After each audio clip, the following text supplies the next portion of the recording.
Welcome to A Better HR Business, the podcast that looks at how HR consultants and HR tech firms grow their businesses and how they help their employers to get the best out of their people. Remember, for show notes and downloads, go to www.getmorehrclients.com/podcast.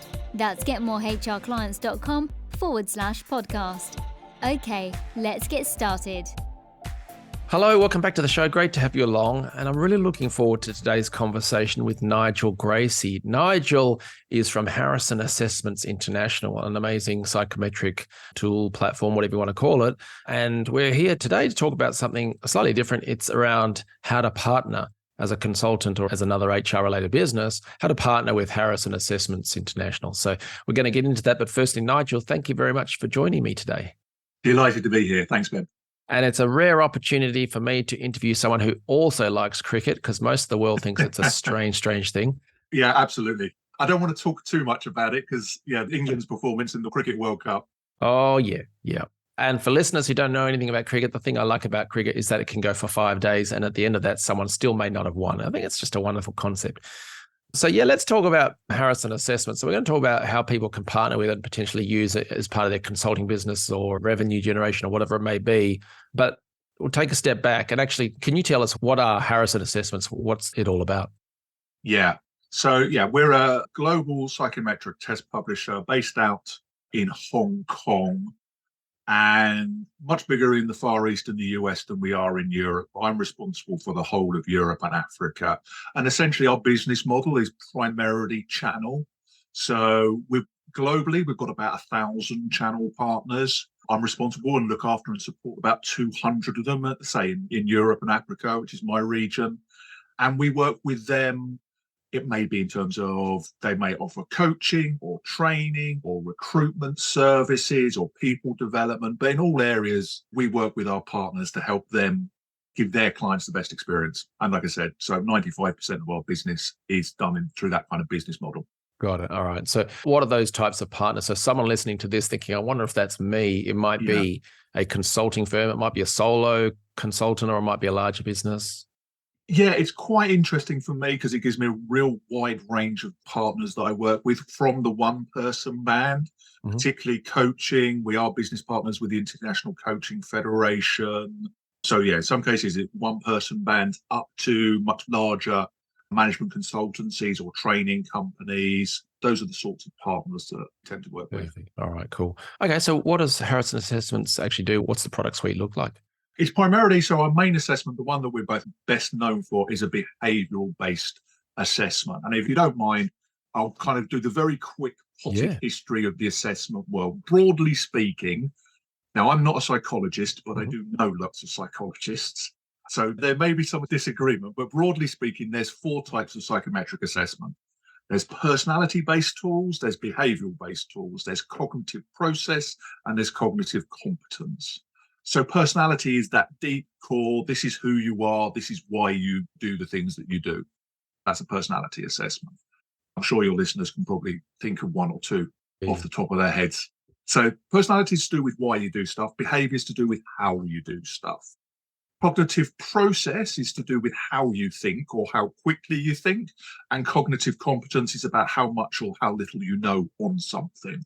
So we've all done cognitive competence assessments because that's how our education systems work. If you've got any sort of certificate, I've got a UK education, so I've got A-levels, I've got degrees, I've got GCSEs. I've got a certificate that says I'm competent in whatever it is to this level. GCSE grade C French, for example. That's a competent. Most people, when they think assessments, tend to think behavioural or personality. So we do a behavioural assessment. We measure 175 different behavioural traits, which is pretty unique in the market. Yeah. And so how is it used in the workplace? So it's kind of used, and this is one of the key principles that underlines the Harrison approach, is define what good looks like. If I'm going to measure your behavioural preferences, because that's what we're measuring, as I say, 175 behavioural preferences, how much or how little you like doing different behaviours. If I'm going to measure you against something, whether it's for recruitment or whether it's for training or development, I need to be really confident what I'm measuring you against is what good looks like. So we've got a library of those, of what good looks like. We've also got a customizable process to define what good looks like. But that's the critical thing, because, I've worked in the assessment industry for the best part of 20 years. And one of the big challenges is always people complete an assessment, they look at it, read the report, go, wow, that's fantastic. You've got me. How you did that in 10 minutes, 15 minutes, 20 minutes, whatever it is.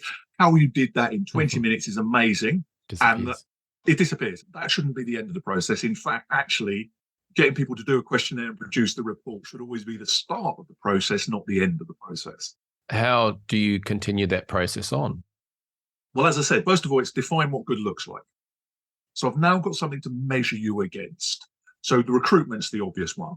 Different providers call it different things. We call it the job success formula, but it's that mixture of can-do behaviours and will-do behaviours.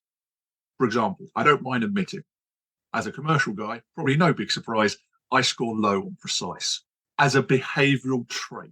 So it's not that I don't have the intellectual capacity to do that sort of detail. And as you mentioned, I've got spreadsheets and P&L to be responsible for. I can read that. I can make sense of the data and all that kind of stuff. But I don't particularly enjoy the behaviours that I need to do it. So I can do it when I need to, but don't put me in a job where that's a day-to-day behavioural requirement. I'm a people person. I like this kind of stuff. So I can do it, but will I do it every day? Forget it. So as I said, we call them the job success formulas. Of the 175 traits that we measure, there's usually somewhere between 30 and 45 that are the critical drivers. Because, of course, not all behavioural traits are going to be relevant in every job. Of course not. As I say, somewhere between 30 and 45. And we break them into three categories. Essential traits. This is the one. Our research has shown there is a direct correlation between high scores and performance. Essential traits. Desirable traits. There's not actually a correlation between high scores and performance, but there is a correlation between low scores and poor performance. So it's not as important as essential, but it's, as I say, desirable traits. And then the traits to avoid. In fact, there's a negative correlation between high scores and performance. So actually, what you're looking for with traits to avoid is scores of 0. Oh, okay. So as I said, break those into three categories. We've now got something to measure you against. And our research has shown that if you spend 75% or more of your time doing the behaviours you enjoy the most at work, then you're somewhere between 300 and 400% more likely to be successful. Wow. So, yeah, not suggesting that behaviour is the be-all and end-all. You still need the skill set to go with it, but nevertheless, it's a good start. Yeah, definitely. I love that. Yeah, that makes sense. And then from a consultant or partner, channel partner perspective, how do the people, your existing channel partners, so companies that partner up with Harrison Assessments, how do they use Harrison Assessments as part of their consulting work, training work, etc.? Yeah. The first step is have to go through a certification process. We don't have too many rules and regulations, but that one is non-negotiable. Why is that? We all heard the expression, a little knowledge is a dangerous thing. I've heard it many, many occasions.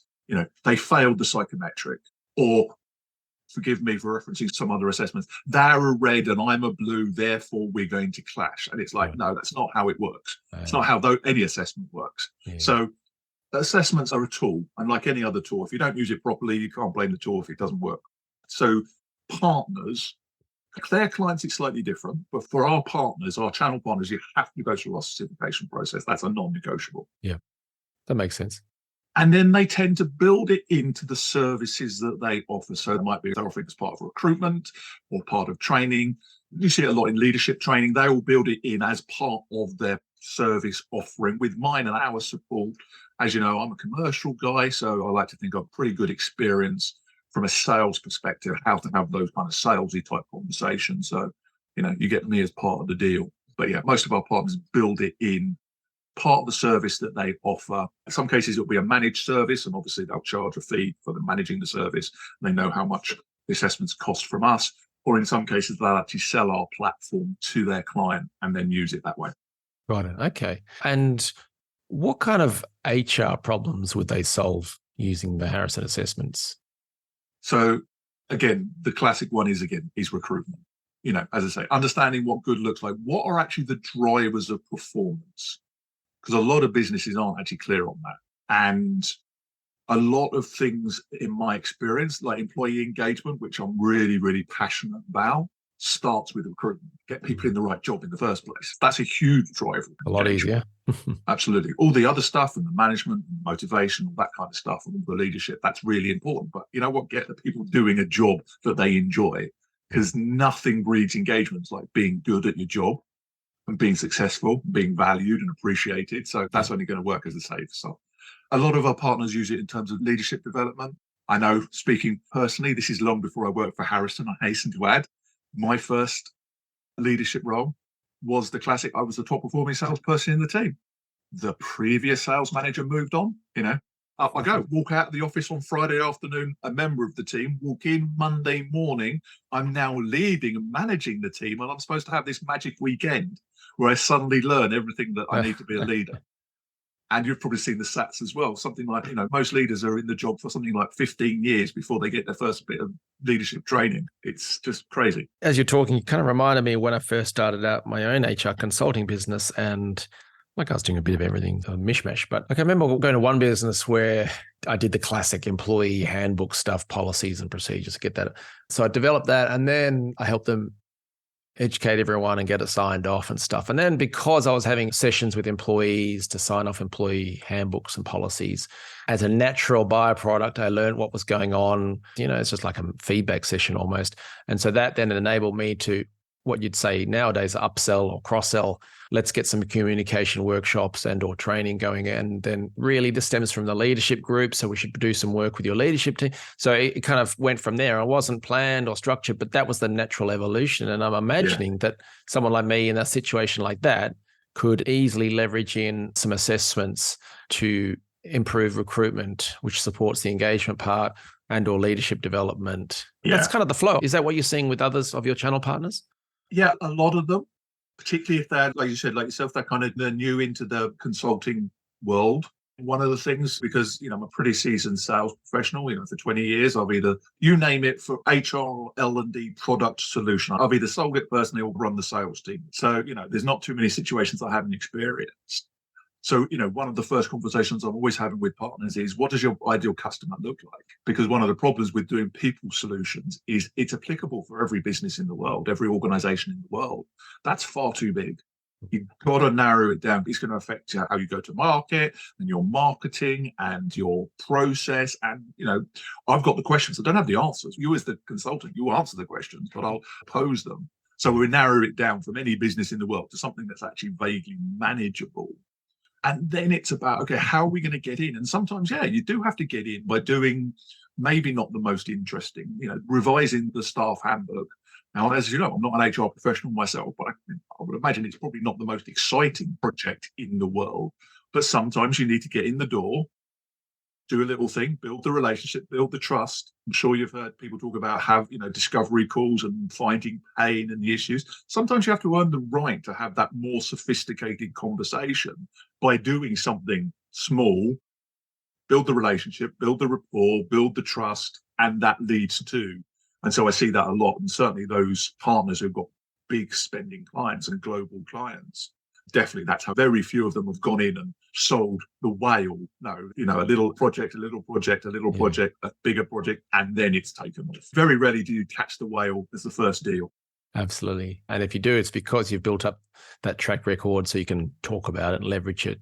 Yep. For someone, a consultant listening to this and thinks, I'm interested in partnering, what exactly does that mean? Because some companies, consulting firms may not have partnered in this kind of way. So they might have heard terms like white labeling and referral agreements and stuff. What's the mechanics of a channel partner agreement with you guys? Yeah. So for us, it is that partnership. It's not a referral agreement. We kind of have that as, we can do that. But what we like is, and we essentially have 3 types of partner. So partner type number 1 goes through the certification process. Forgive me for being direct. Buys from us at the wholesale price for the assessment, sells it on at the retail price as part of their service. Okay. I will support them, particularly in the early days, with using the tool appropriately and in the right way and how to sell it and that kind of conversation. But typically with those kind of partners, we tend to find after about 6 to 12 months, they're relatively self-sufficient. Partner type number 2 will do those things, but also wants to be able to actually sell our platform to their client. It's still their client. One of the advantages of that is because our platform has got a lot of organizational analytics built into it. Now, partner type number 1 can't do that. Partner type number 2 can sell the platform. There's, as I say, lots of organizational analytics. It can do a lot more. Still, as I say, still very much it's their client. And again, and then the revenue that we split the revenue on the assessment. And partner type number 3 does what 1 and 2 does, but also we call it a downstream. So they actually go through a process to be certified by us. They can actually go up and sign up partner type 1 and 2 themselves. Oh, okay. We call it the downstream. And so therefore, again, there's a revenue split between us and them and their downstream as well.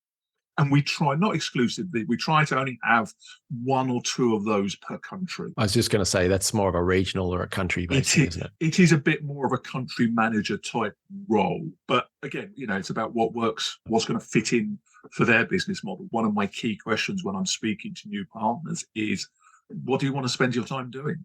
Do you want to spend your time being in with the client and doing delivery and that kind of work? Then that lends itself to partner type 1 and 2. If it's more, I want to build myself a recurring revenue stream and spend my time running the business rather than doing delivery, then that lends itself to partner type number 3. Okay, very good. You mentioned the word support in there. What kind of support would Harrison Assessments give channel partners to help them spread the word and potentially win over new clients or new business? Obviously, one of the key things I like to think is me. As I said, as a pretty seasoned sales professional, I like to think I do have some knowledge and expertise having sold this kind of stuff for the last 20 years. So definitely. I'm first point of call because we're based out in the Far East. A lot of our functions are based in the Far East. So technical expertise, the sorts of things you would imagine. Obviously, there's the IT from the IT, make sure our platform is working. And then there's the usage of the assessments. And I'm actually in the process of recruiting myself at the moment for someone in a European time zone. So who's going to come and support as well. So that additional support. We're also very keen on encouraging departments to support each other because they've all got expertise and knowledge that frankly I haven't got because I spend most of my time working with partners, not with the end user client. Yeah, excellent. You guys had a conference, is that right? Yeah, it was the first one post-pandemic in Berlin a few weeks ago, which was great because as good as Zoom or Teams or whatever platform you use is cheap and practical and sensible and common sense, but it's not the same as getting in the room for a couple of days with people and just getting to know them and, having those longer conversations and having lunch and having dinner and a few drinks perhaps and all that kind of stuff. Human beings, we're social animals and we need that kind of interaction. Yeah. So who was the conference for? That was for channel partners? That was absolutely for channel partners for the region. So of about 200, we had about 60 there, which was a decent number. Brilliant. Okay. So if you're a channel partner, then there's support there, there's sales expertise you can lean on. And there's an example there of where Harrison Assessments got other channel partners together so you can network, share ideas, maybe talk best angles, how to work. Best angles. In some cases, it's a case of you've got an opportunity, but you need some delivery. That happens quite regularly. Perfect. So this is great. It's an impressive platform and there's great opportunities there, I think, for on-selling or cross-selling or just maybe embedding your consulting or chat-related business into a client because you've got this ongoing support required. Nigel, if someone wants to learn more, potentially become a channel partner, that sort of thing, what should they do next? So I believe you're going to share my contact details. So obviously, feel free, please drop me an email. I'm also a big fan of LinkedIn. I believe I'm the only Nigel Gracie on LinkedIn. And if there's more than one, there's not many. I'm sure if you're on LinkedIn, if you see Nigel Gracie, and I'm sure you'll find me very quickly. So please, reach out. And if we can have those kind of conversations, go into some more detail. Very good. So if you're listening to this on the go, we'll have the links to the website itself, but yet also to Nigel's LinkedIn. And then you can get in touch with Nigel from there. But otherwise, Nigel, that's fantastic. Thank you very much for sharing what you and Harrison Assessments are doing and how the channel partner program works. I really appreciate it. Thanks, Ben. Really enjoyed talking to you. Thanks for joining us today on A Better HR Business, the podcast that explores the world of HR consulting and HR tech businesses. For show notes and downloads, go to www.getmorehrclients.com/podcast. That's getmorehrclients.com/podcast. Remember to subscribe and share the show with any friends who are busy growing a HR business. Thanks and see you next time.